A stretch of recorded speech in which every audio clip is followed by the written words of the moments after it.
يا ربي بالمصطفى بلغ مقاصدنا واغفر لنا ما مضى يا واسع الكرم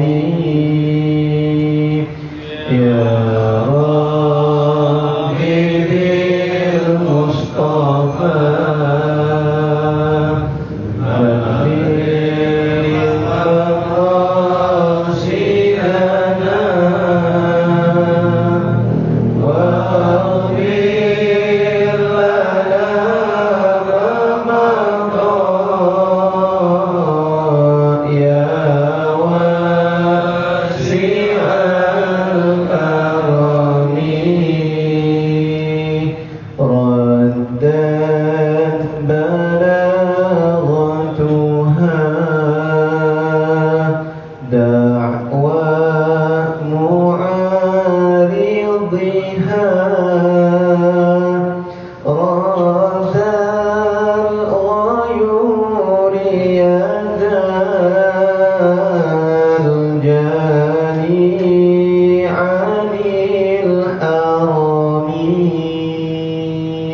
مجالس رسول الله وأيامنا أيام رسول الله وليالينا ليالي رسول الله اللهم اشرح صدورنا بعلوم رسول الله واملأ قلوبنا بحب رسول الله وأطلق ألسنتنا بأنوار الصلاة والسلام على سيدنا رسول الله وعطر أنفاسنا بعبيد رسول الله وروح أرواحنا بريحان مودة سيدنا رسول الله وروح أرواحنا برؤية سيدنا رسول الله سيدنا محمد صلى الله عليه وسلم اللهم ارزقنا الصفا واجمعنا على حبيبك المصطفى اللهم يا نور السماوات والأرض املأ قلوبنا بأنوار حبيبك المصطفى واجعلنا من أهل الصفا والوفاء يا رب العالمين يا حي يا قيوم أحينا بك لك فيك حياة المحبوبين لحضرتك يا عزيز يا حي يا قيوم يا هادي يا واقي أحيي عبدك الفاني بنور جمالك الباقي يا ذا الجلال والإكرام اللهم صل وسلم وبارك على سيدنا محمد حبيب قلبي ونور عيني وأنيس روحي صلاة تجمعنا بها عليه جسما وروحا يقظة ومناما حلا وترحالا دنيا وآخرة يا رب العالمين اللهم صل وسلم وبارك على سيدنا محمد وآله وسلم وأعطنا الخير ودفع عنا الشر ونجنا واشفنا يا رب العالمين اللهم صل وسلم وبارك على سيدنا محمد وآله وسلم صلاة تحل بها العقد وتفرج بها الكرب وتزيل بها الضرر وتهون بها الأمور الصعاب وترضيك وترضيه وترضى بها عنا يا رب العالمين وعلى آله الأطهار وأصحابه الأخيار وسلم تسليما كثيرا والحمد لله رب العالمين.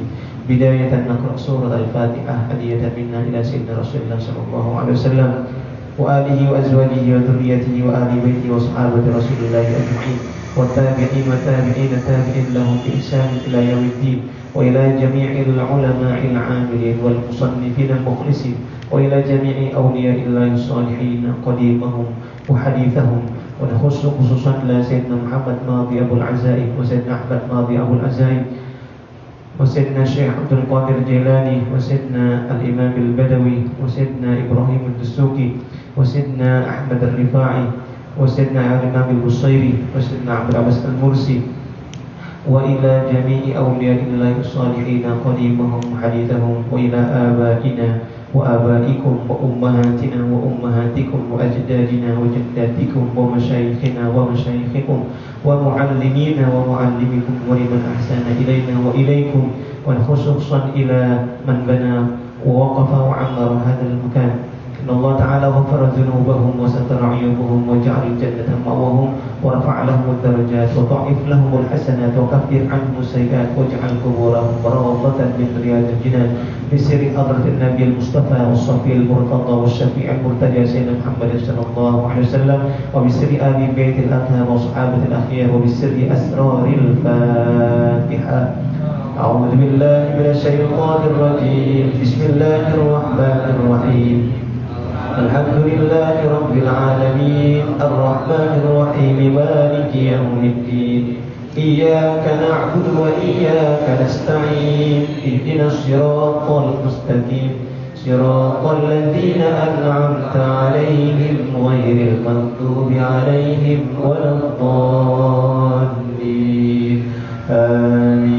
والفاتحة إلى أستاذنا وشيخنا ومربي أرواحنا مولانا الشيخ عبد السلام علي شبه مولانا الشيخ علي محمد مصطفى نعيمة مولانا الشيخ محمد إبراهيم عبد البعيث الكتاني الله يجزيهم عنا خير الجزاء ويمدنا بمددهم ويجمعنا بهم الدنيا والآخرة في معية حبيب المصطفى سيدنا محمد صلى الله عليه وسلم ويرزقهم دوام الصحة والعافية وطول العمر بسر أسرار الفاتحة. أعوذ بالله من الشيطان الرجيم بسم الله الرحمن الرحيم الحمد لله رب العالمين الرحمن الرحيم مالك يوم الدين إياك نعبد وإياك نستعين اهدنا الصراط المستقيم صراط الذين أنعمت عليهم غير المغضوب عليهم ولا الضالين آمين. Masyaallah hadirin rahimakumullah. Alhamdulillah, yang mengucapkan hamdalah merupakan pujian kita kepada Allah atas segala nikmat dan karunia-Nya sehingga pada hari ini kita bisa kembali bermujalasah bermuwajahah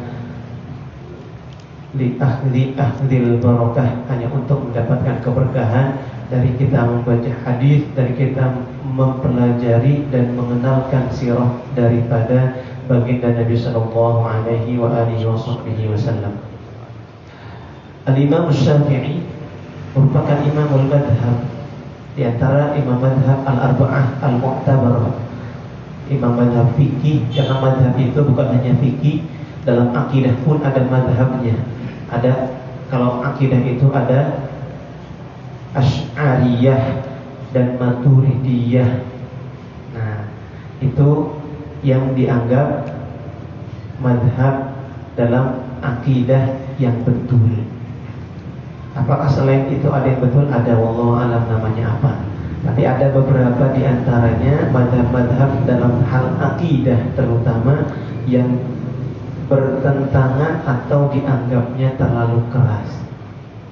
Al-Imam Syafi'i radhiyallahu anhu merupakan murid daripada Al-Imam Malik radhiyallahu anhu. Imam Malik menulis kitab yang sangat fenomenal yang bernama Al-Muwatta. Al-Muwatta itu adalah kumpulan hadis Nabi yang berisikan tentang fikih madhab Maliki. Nah, ternyata Imam Syafi'i sebelum menjadi imam madhab pernah belajar kepada Imam Malik tentang kitab Al-Muwatta. Datanglah Imam Syafi'i ke Madinah, karena Madinah tempatnya Imam Malik tinggal. Di sana datang menemui Imam Malik, wahai Imam, aku ingin belajar kitab Muwatta yang engkau tuliskan. Kemudian kata Imam Malik, kalau engkau ingin belajar kitab Muwatta, syaratnya engkau harus menghafalkan terlebih dahulu kitab. Bayangkan, kitabnya itu setebal Al-Quran, bahkan lebih. Isinya mengenai hadis-hadis Nabi. Sebelum belajar, ini belum belajar tapi udah disuruh ngafal. Nah, tapi kata Imam Syafi'i, sebelum engkau perintahkan aku datang ke sini dan aku sudah menghafalkan kitab Muwatta tersebut. Itu Imam Syafi'i. Karena Imam Syafi'i di umur yang masih kecil, umurnya 8 tahun sudah menghafal Al-Quran. Umurnya 8 tahun sudah menghafal Al-Quran. Dari umur berapa mulai menghafal Qurannya? Nah, ada satu kejadian tatkala Imam Syafi'i duduk di majlisnya Imam Malik. Karena Imam Syafi'i tergolong orang yang kekurangan, jadi tidak punya alat tulis, tidak punya lembaran-lembaran. Kemudian Imam Syafi'i ketika duduk di majlisnya Imam Malik, Imam Syafi'i terlihat sedang memainkan tangan lagi gini. Nah, Imam Malik yang melihat yang apa yang dilakukan Imam Syafi'i, negor, wahai Syafi'i, apakah engkau tidak mempunyai adab ketika belajar? Aku sedang menjelaskan hadis Nabi SAW, tetapi engkau justru malah memainkan tanganmu. Apa yang dijawab oleh Imam Syafi'i? Imam Syafi'i menjawab, wahai Imam, engkau tahu aku tidak punya alat tulis, engkau tahu aku tidak punya lembaran-lembaran untuk ditulis, dan aku ingin mendapatkan keberkahan dari hadis yang engkau sebutkan, dari hadis yang engkau bacakan. Maka aku menuliskan hadis tersebut di telapak tanganku.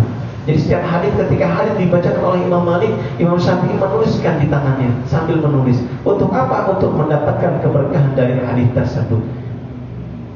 Jadi Masya Allah, bukan hanya mendengarkan saja, Imam Syafi'i sampai ingin mendapatkan keberkahan sampai menulis hadis yang dibacakan oleh Imam Malik tatkala di majlisnya.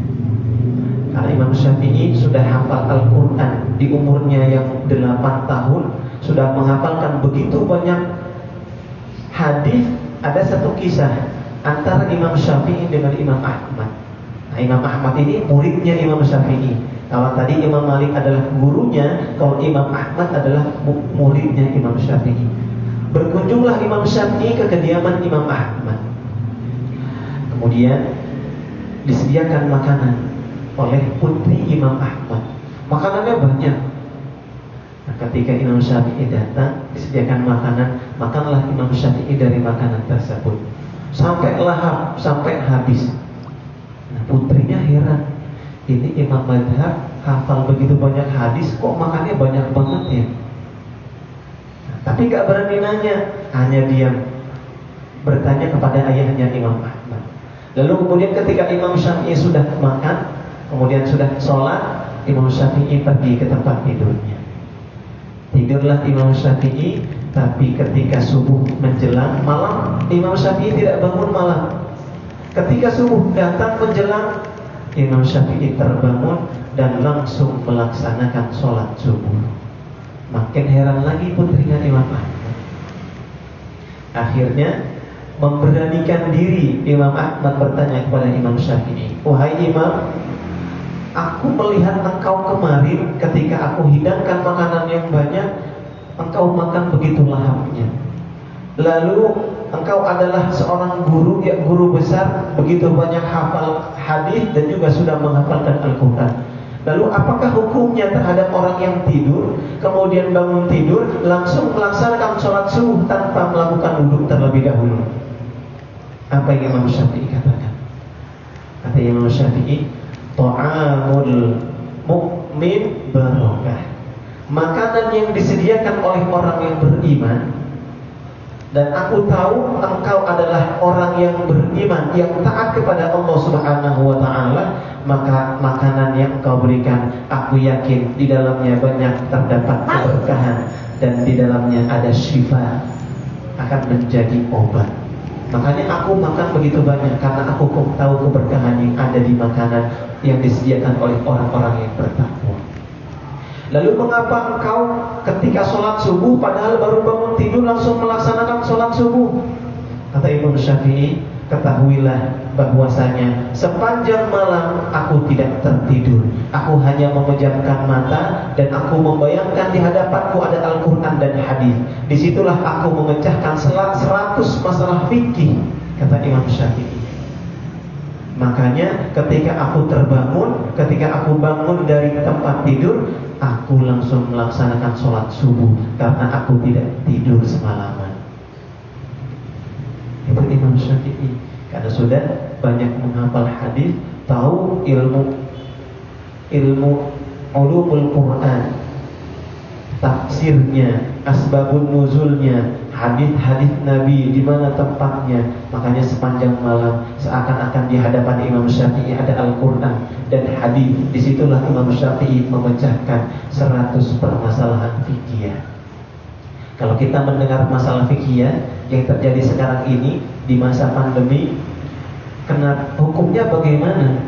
Orang yang sholat menggunakan masker dengan orang yang sholat tapi tidak rapat safnya ketika berjamaah.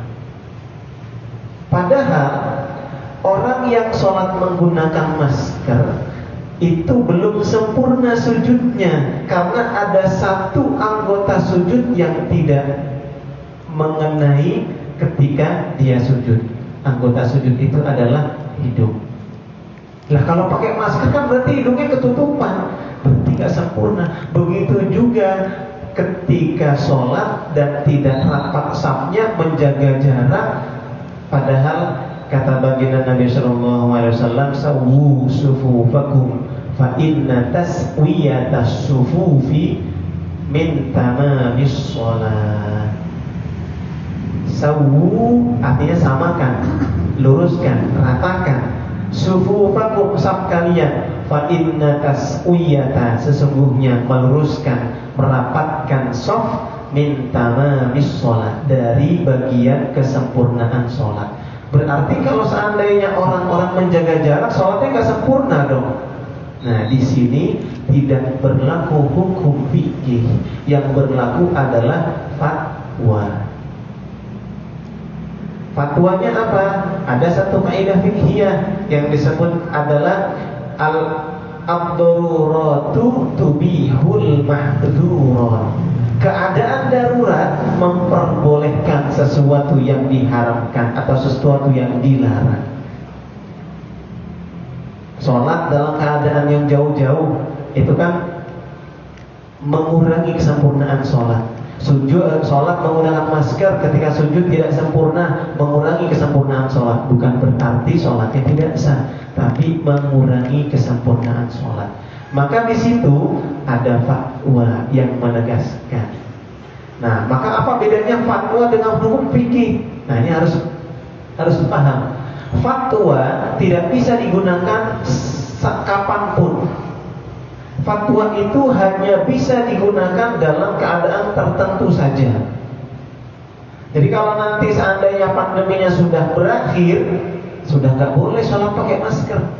Sholat harus rapat. Kenapa? Karena yang menyebabkan dibolehkannya hukum tersebut sudah hilang. Itu namanya fatwa. Kalau hukum fikih, hukumnya tetap dari sejak kita melaksanakan sholat sampai nanti kita disolatin, yang hukumnya tetap seperti itu. Itu namanya fikih. Itu harus dipahami perbedaan antara fatwa dengan fikih. Makanya ada kok orang dibolehkan ya menjual khamr, kok orang dibolehkan ya meminum khamr. Menjual khamr itu haram. Kenapa? Karena barang yang diperjualbelikan adalah barang yang termasuk ke dalam kategori najasah yang diharamkan. Minum khamr haram karena memang sudah diharamkan. Hurrimat alaikumul maitatu wad-damu wa lahmul khinzir.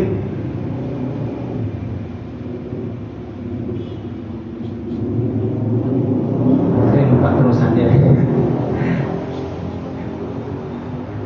Ya, dalilnya itu, cuma saya lupa terusannya. Nah, boleh nggak orang meminum khamr? Boleh. Kapan?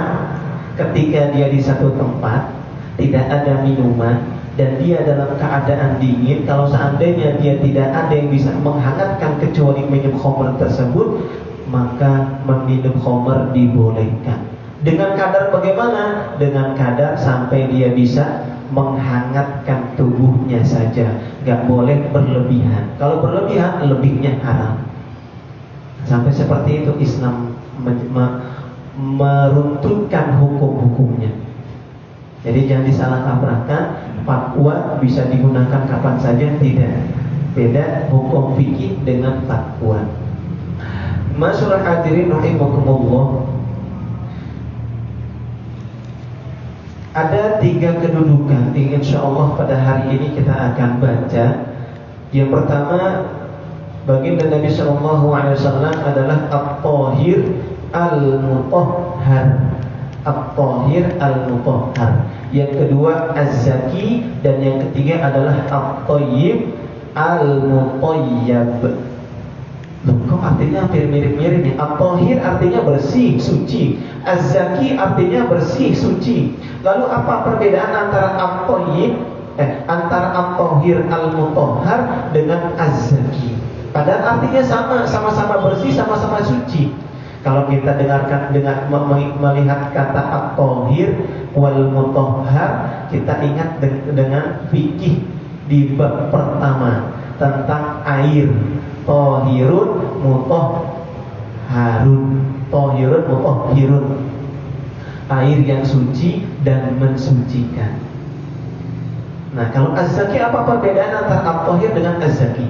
Kalau at-tahir itu suci yang terlihat bentuknya. Air terlihat bentuknya, maka dia disebutnya at-tahir, bukan az-zaki. Yang tidak terlihat bentuknya apa? Diri manusia. Diri manusia bukan anggota tubuh, diri manusia. Makanya ada yang mengatakan tazkiyatun nafs, mensucikan diri, bukan tathirun nafs, bukan membersihkan diri. Tapi yang digunakan tazkiyah, diambil dari kata az-zaki. Nah, itu bedanya. Berarti kedudukan yang diberikan oleh Allah Subhanahu wa taala kepada baginda Nabi sallallahu alaihi wasallam, at-tahir wal mutahhar fi jasadihi waz-zaki fi nafsihi.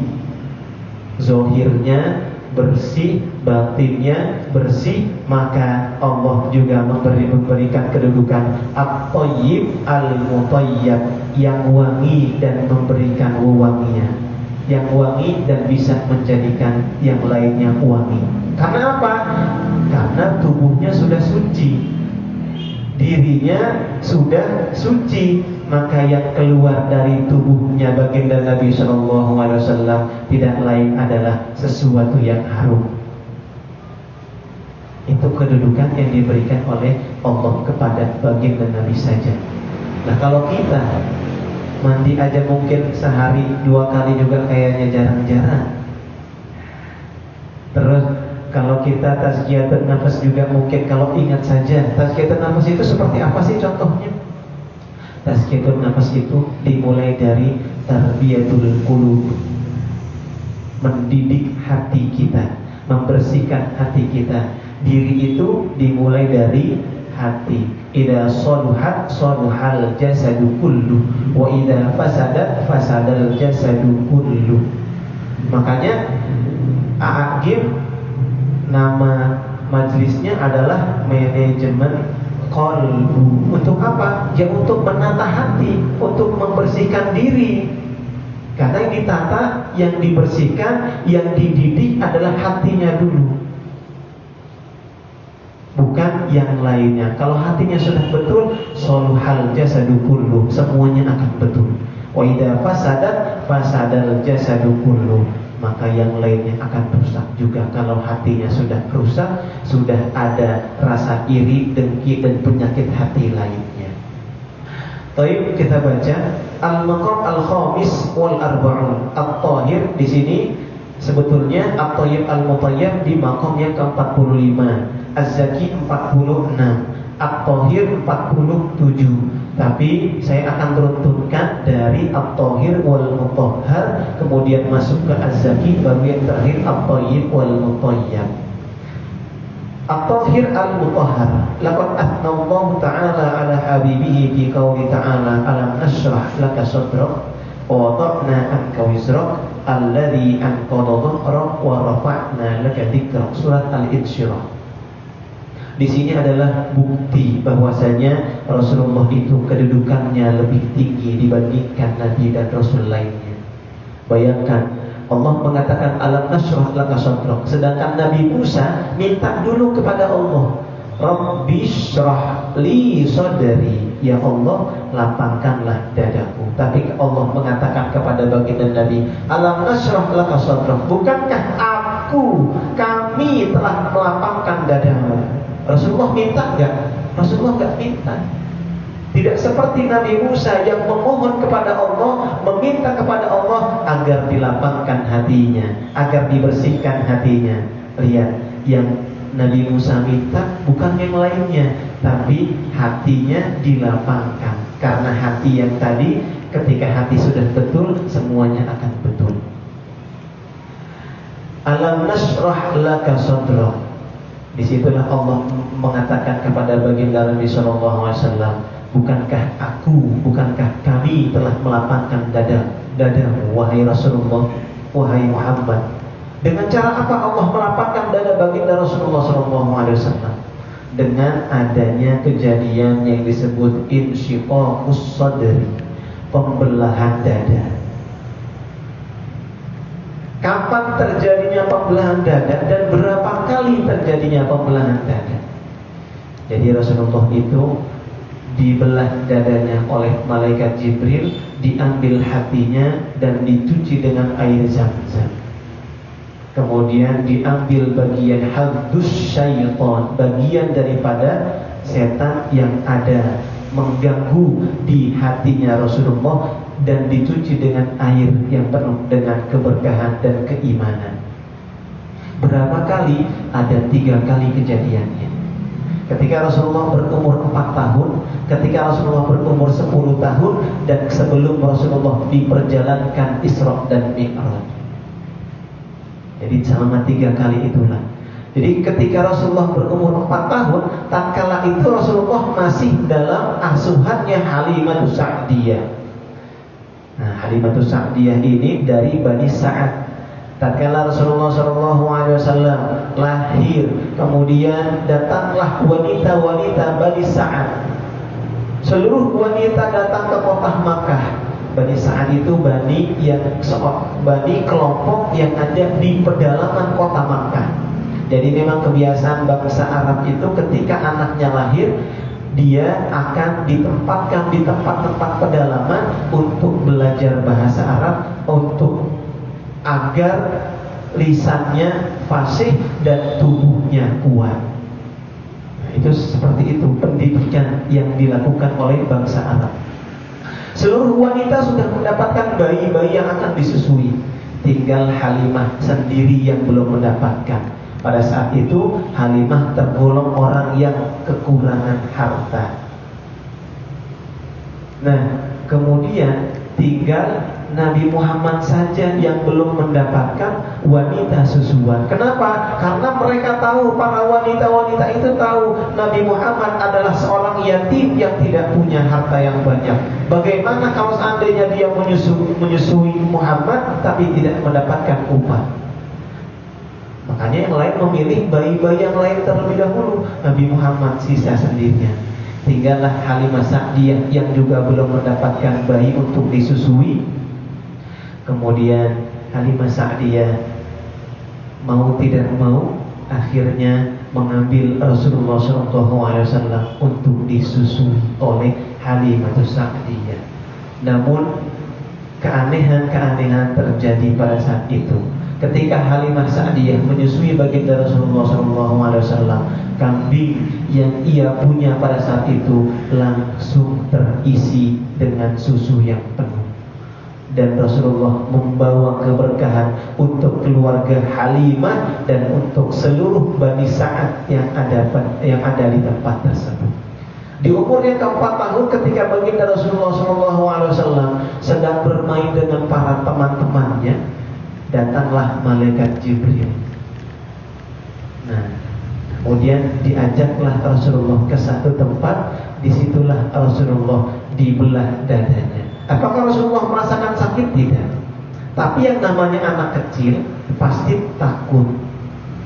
Nah, makanya ketika Halimah Sa'diyah mendatangi tempat di mana Rasulullah dibelah dadanya oleh malaikat Jibril, di situ Rasulullah terlihat takut. Dibawalah Rasulullah oleh Halimah Sa'diyah, dan karena takut Rasulullah terjadi apa-apa, dikembalikanlah Rasulullah kepada ibunya Aminah. Kemudian di umur yang ke-10 tahun, sama begitu juga kejadiannya. Rasulullah dibelah dadanya oleh malaikat Jibril, diambil hatinya, dibersihkan dan dicuci dengan air Zam-Zam. Kenapa?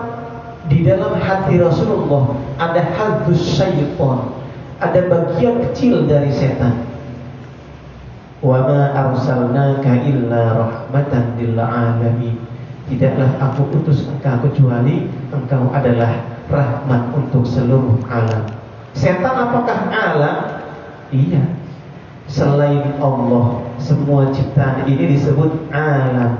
Baik yang benda hidup ataupun yang benda mati, baik yang benda terlihat ataupun benda yang kasat mata, mendapatkan rahmat dari baginda Rasulullah SAW. Makanya setan dikeluarkan dari hati Rasulullah agar setan tidak mendapatkan rahmat Rasulullah SAW. Itu hikmah daripada penyucian, dicucinya hati baginda Rasulullah SAW. Makanya Rasulullah disebut at-tahhir wal mutahhar.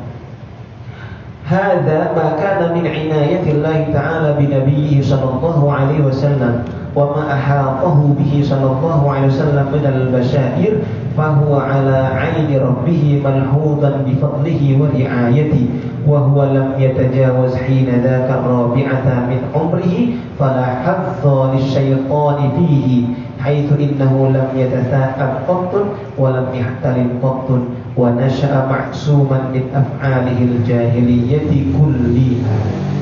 Rasulullah itu selain tubuhnya disucikan oleh malaikat Jibril, dibersihkan oleh Allah Subhanahu wa taala, baginda Nabi SAW adalah seorang manusia yang tidak pernah mimpi basah. Dan Rasulullah juga tidak pernah memperlihatkan auratnya di hadapan orang lain. Nah, kalau kita beda lagi. Kalau kita yang perempuannya pakai bajunya kayak orang kekurangan bahan, tarik sono, tarik sini. Judulnya You Can See.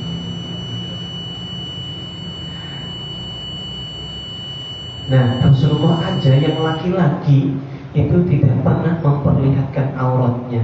Pertama, karena Rasulullah wulida mahtunan, dilahirkan dalam keadaan terkhitan.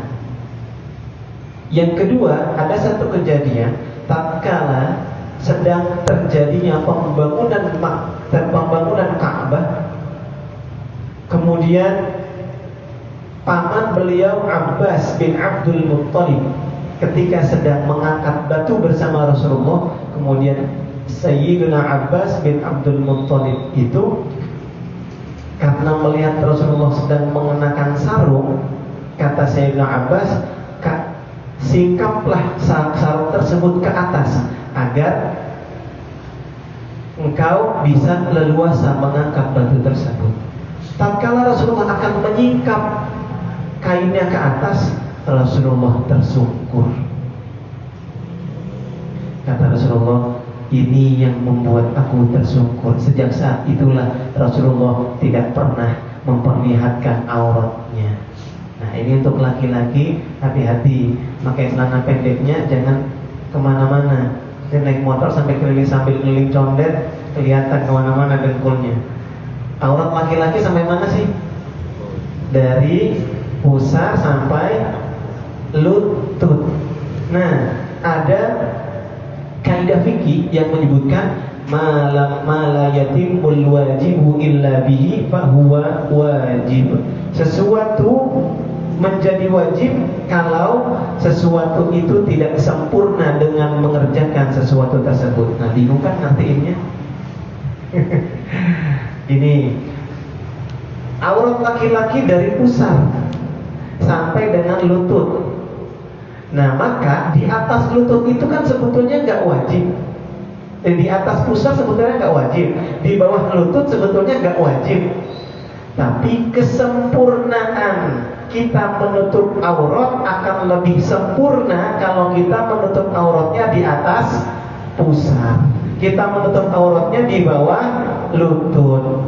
Nah, makanya kesempurnaan itu di bawah lutut ini hukumnya mengikuti lutut untuk menyempurnakan lutut tersebut. Di atas pusar ini hukumnya mengikuti pusar untuk menyempurnakan agar pusar ini tidak terlihat. Karena kalau kita pas-pasan, kalau kita lagi tiba-tiba lagi goyang, nah turun sedikit kelihatan.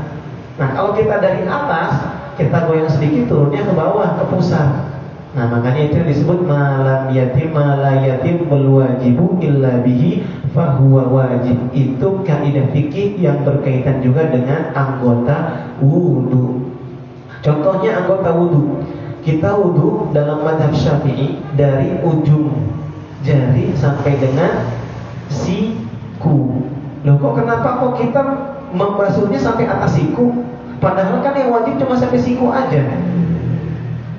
Karena kita tidak mengetahui sempurnanya wudu kita kalau kita tidak melebihkan ketika berwudu sampai di atas siku. Makanya yang lebihnya itu menjadi wajib mengikuti siku agar kita yakin siku tersebut sudah terbasuh. Begitu juga dengan yang lain, kaki, wajah. Nah, kalau wajah dari mana? Dari manbatis sya'ri ila adna daqani, dari tempat keluarnya rambut, ujung rambut sampai dengan di bawah dagu, dari ujung telinga sampai ujung telinga. Nah, hati-hati. Kalau ketika berwudu jangan hanya depannya cepat-cepat gini. Nah, sininya nggak kena. Nah, makanya disempurnakan dari atas sampai dengan bawah. Nah, yang namanya fikih itu bukan hanya sekedar dijelaskan, tapi juga dipraktekkan supaya lebih jelas lagi. Banyak perangkat-perangkat untuk belajar fikih. Bukan hanya kita membaca buku fikihnya, tapi juga kita harus mengetahui kaidah fikihnya dan juga usulul fikihnya. Baik, masyaallah hadirin rahimakumullah. Qala Sayyidina Ali karramallahu wajhah, sami'tu Rasulullah sallallahu alaihi wasallam yaqul.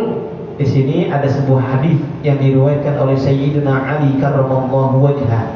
Sami'tu Rasulullah, aku mendengar Rasulullah. Berarti Sayyidina Ali mendengar Rasulullah berkata ketika itu, ma hamamtu bi syai'in mimma kana ahlul jahiliyyati yahummuna bihi illa al-lailataini kiltaihima asaniyallahu minhuma. Nah, ini hadis ini panjang, adalah kisah di mana baginda Rasulullah SAW yang namanya manusia, sifat manusianya masih ada. Di mana sifat manusianya? Rasulullah sebelum diangkat menjadi nabi, ketika remaja pernah sesekali pengen mengikuti kegiatan yang dilakukan oleh orang-orang jahiliyah. Ma hamamtu bi syai'in mimma kana ahlul jahiliyyati yahumuna bihi illa lailataini. Aku tidak pernah berkeinginan untuk melakukan sesuatu pekerjaan orang-orang jahiliyah kecuali di 2 malam. Jadi 2 malam ini pernah Rasulullah ketika sedang berada di satu bukit menggembala kambing bersama dengan temannya, si penggembala kambing juga. Ceritalah Rasulullah ke temannya ini, aku pengen masuk ke dalam kota Madinah yang pada saat itu sedang ramai. Nah, saya mau minta tolong, kata Rasulullah, untuk menjaga hewan gembalaan saya. Lalu kata orang ini, baik, saya akan jaga hewan penggembalaan kamu. Lalu Rasulullah turun masuk ke kota Makkah. Dan di kota Makkah Rasulullah ketika sampai di rumah mendengar suara tabuhan rebana, tabuhan alat musik. Kemudian Rasulullah bertanya, dari manakah suara itu? Kemudian ada yang menjawab, itu adalah musik yang sedang dilantunkan di tempat fulan dan fulanah menikah. Nah, ketika Rasulullah pengen mendengarkan, tiba-tiba Rasulullah tertidur sampai pagi. Disitulah Allah menjaga Rasulullah dari perbuatan-perbuatan jahiliyah. Sampai berapa kali? Kedua kalinya Rasulullah melakukan hal itu, dan itu terjadi kembali. Rasulullah mengantuk dan tertidur sampai pagi. Disitulah Rasulullah sadar bahwasanya Rasulullah tidak diizinkan, tidak diridhoi oleh Allah untuk melakukan amalan-amalan jahiliyah. Jadi sudah jelas Rasulullah sebelum diangkat menjadi nabi, bahkan setelah diangkat menjadi nabi, tidak pernah sekalipun berbuat maksiat, karena Rasulullah adalah maksum. Nah, kalau kita mengingat kata maksiat, ada yang terakhir. Ini kita baru satu judul, saya ingin mencukupkan saja. Ada satu kisah tentang 3 orang laki-laki yang datang kepada baginda Rasulullah SAW. Ketika 3 laki-laki itu datang menemui istri Rasulullah, kemudian bertanyalah ketiga orang itu kepada istri Rasulullah, bagaimanakah amal ibadah Rasulullah sepanjang hari? Nah, ketika mendengar penjelasan istri Rasulullah bahwasanya Rasulullah puasa, kemudian sholat, kemudian baca Al-Quran, kemudian amal-amal ibadah yang lainnya, kemudian orang tersebut mengatakan Rasulullah adalah orang yang maksum, yang sudah terjaga, yang sudah dijamin oleh Allah masuk surga. Bagaimana dengan kami? Ada yang pertama mengatakan, ana aqumul lailah wahidah kulla yaumin. Aku selalu tiap malam, sepanjang malam gak pernah tidur, sholat malam, kata orang tersebut. Kemudian ada lagi orang yang kedua berkata, aku adalah orang asumu wa afturud dahra, dan aku adalah orang yang berpuasa dahar, berpuasa sepanjang hari dan tidak pernah berbuka. Kemudian yang lainnya ketiga mengatakan, wa ana a'tazilun nisa, dan aku adalah orang yang menjauhi wanita. Artinya orang ini tidak menikah. Nah, kemudian Rasulullah menjelaskan kepada ketiga orang tersebut, ketahuilah bahwasanya Islam itu adalah agama wasaton. Wasaton itu artinya pertengahan. Maksudnya pertengahan apa? Ya, maksudnya pertengahan. Aku adalah orang yang maksum. Aku adalah orang yang dijaga oleh Allah dan dijamin oleh Allah masuk surga. Tapi aku sholat, ana usolli wa ana. Aku sholat dan aku tidur kok. Kemudian wa ana asumu wa afturu. Aku puasa tapi aku juga berbuka puasa. Wa ana atazawwajun nisa, dan aku menikahi perempuan. Nah, kemudian ditutup oleh baginda Nabi sallallahu alaihi wasallam, "Faman raghiba an sunnati falaysa minni." Barang siapa yang tidak mengikuti, tidak menjalankan sunnah-sunnahku, kata Rasulullah, falaysa minni, maka orang tersebut bukanlah bagian dari golonganku. Kan sunnah Nabi banyak. Nah, makanya dicontohkan adalah orang tersebut. Artinya apa? Islam itu adalah agama pertengahan, tidak pernah menyulitkan orang. Tidak harus sepanjang malam sholat, sepanjang tahun puasa, dan meninggalkan wanita, tidak menikah. Nah, tidak seperti itu. Islam, kamu sholat, silakan tidur untuk istirahat. Waja'alna al-laila libasa, waja'alna an-nahara ma'asha, dan telah kami jadikan malam untuk istirahat dan siang untuk mencari ma'isyah, kehidupan. Wa ana asumu wa afturu, dan juga berpuasalah kalian, tetapi ada batas-batasnya. Kapan kalian harus berpuasa dan kapan kalian harus berbuka. Dan yang terakhir adalah kalian menikahlah dengan wanita-wanita yang sudah dipilihkan Allah kepadamu. Bahkan di situ ayatnya menikahnya boleh disebutkan pertama kali apa? Satu dulu atau dua dulu? Ayatnya surat An-Nisa. Satu dulu atau dua dulu? Dua dulu. 2, 3, 4, baru 1. Nah, jadi pilihannya terakhir tuh 1. 1 itu terakhir. Kalau misalnya mampu 2, silahkan 2. Kalau mampu 3, silahkan 3. Kalau mampu 4, silahkan 4. Pilihannya bukan 1 dulu. Jadi pilihannya 2 dulu. Kalau 2 mampu, silahkan 2. Tapi kalau nggak mampu 2, 3, 4, baru pilihan terakhir adalah 1. Berarti 1 pilihan terakhir loh sebetulnya.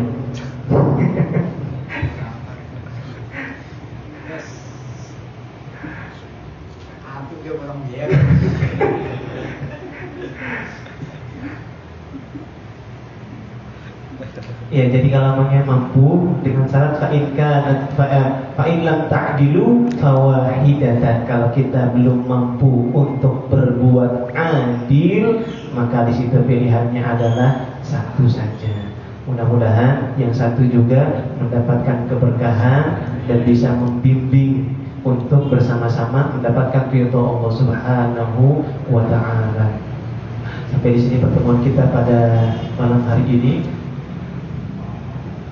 Lebih kurangnya mohon maaf. Allahumma shalli wa sallim wa barik ala sayyidina Muhammadin wa alihi wa sallim wa atina khair wa fa'na syarra najina wa sinna ya rabbal alamin. Allahumma rzuqna hubbaka wa hubba man yuhibbuka wa al-amal alladhi yuqarribuna ila hubbik. Allahumma inna nas'aluka ridhaka wal jannata wa na'udzu bika min sakhatika wan nar. Allahumma ya 'aliman yurja li kulli 'adim ighfir lana dhanbal 'adim. Allahumma ya 'aliman yurja li kulli 'adim iftah lana abwaab fadlikal 'adim. Allahumma ya 'aliman yurja li kulli 'adim taqabbal khalisa du'aina wa salih a'malina bi jahi nabiyyikal 'adim. Allahumma inna nas'aluka bismikal 'azimil a'zam alladhi idza du'ita bihi 'ala maghaliki abwabis sama'i lil fathi bir rahmati id fatahat wa idza du'ita bihi 'ala madayiki abwabil ardi lil farajin farajat wa idza du'ita bihi 'ala al usri lil yusri tayassar. Allahumma zahidna fima yazulu wa yafna wa habibna fima yadumu wa yabqa warda 'anna wa raddina ya Allah warda 'anna wa raddina ya Allah وارض عنا وردنا يا الله، وارض عنا قلب رسول الله صلى الله عليه وسلم، وجعلنا على قدمه سائرين، وثبتنا على صراط مستقيم. اللهم إنا نسألك الثبات في الأمر والعزيمة على الرشد، ونسألك شكر نعمتك وحسن عبادتك، ونسألك قلبا سليما ولسانا ذاكرا، ونسألك من خير ما تعلم، ونعوذ بك من شر ما تعلم، ونستغفرك لما لا نعلم، إنك أنت علام الغيوب. وصلى الله على سيدنا محمد باب القبول ومعراج الوصول ومسكات الضياء والنور، وعلى آله وصحبه وسلم تسليما كثيرا. سبحان ربك رب العزة عما يصفون، وسلام على المرسلين، والحمد لله رب العالمين.